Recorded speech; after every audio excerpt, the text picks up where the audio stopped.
আপোনালোকৰ সন্মুখত আছে গুটলাই হাজৰিকা ন গুটলাই হাজৰিকা খলপীয়া মহটো চব বহুত সুন্দৰ এটা মহ চব বহুত ভাল ভাল যুঁজ যুঁজে জালুগুটি বহুত সুন্দৰ যুঁজ যুঁজিছিলে আহতগুৰি বহুত ভাল ভাল যুঁজ যুঁজিছিলে চ' আপোনাৰ নামটো কৈ দিয়ক প্ৰথমে গুটলাই হাজৰিকা আপোনাৰ নামটো মোৰ নামটো সাইদুল ইছলাম তেখেত আছে আৰু গুটলাই হাজৰিকা মহটো ধৰি ৰাখি আছে চাওক চ' এইবছৰ ক'ত নিয়া হ'ল প্ৰথমে ক'ত নিছিলে আহতগুৰি কাৰ লগত যোৱা হৈছিলে আহতগুৰি কি নামটো আছিলে এইটো পাহৰিলো মই অঁ কিমান মিনিট যুঁজিছিলে তাত আহতগুৰি 11 মিনিট ন 11 মিনিট পিছত কি প্ৰাইজ পাতি কি পালে প্ৰাইজ আমাৰ 3000 টকা দিছে মাত্ৰ হয় গাইছ শুনিলে আহতগুৰি 11 মিনিট যুঁজি পেলাই জিকিছিলে ন জিকিছিলে মহটো কিন্তু প্ৰাইজ মাত্ৰ 3000 টকা দিছিলে আৰু পিছত ক'ত নিয়া হৈছে জালুগুটি নেকি জালুগুটি নিছো কপাহেৰা কাৰ লগত যোৱা হৈছিলে মনত আছে অঁ যিকিনো কিমান সময় যুঁজিছিলে 12 বজীয়া মোৰ ন 12 বজীয়া মোৰ যিকিনো কিমান সময় যুঁজিছিলে বাৰু তাত 17 মিনিট জিকিছিলে ন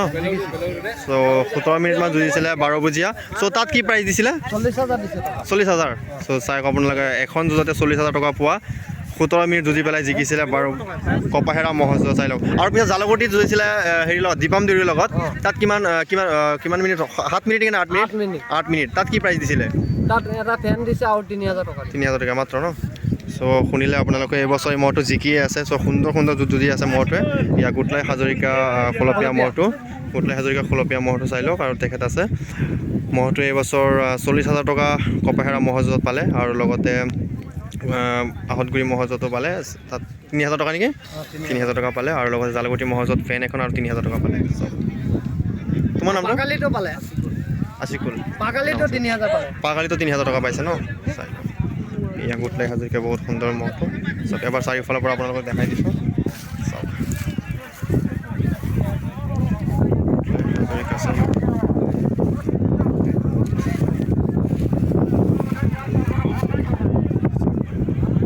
স্বাস্থ্যপাতি বহুত সুন্দৰ বনাই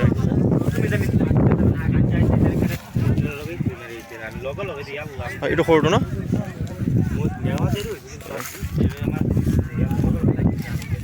সৰুটো চাই লওক গুটলাই হাজৰিকা মহটো ইয়াৰ বয়স কিমান 2 কিলো হৈছে ন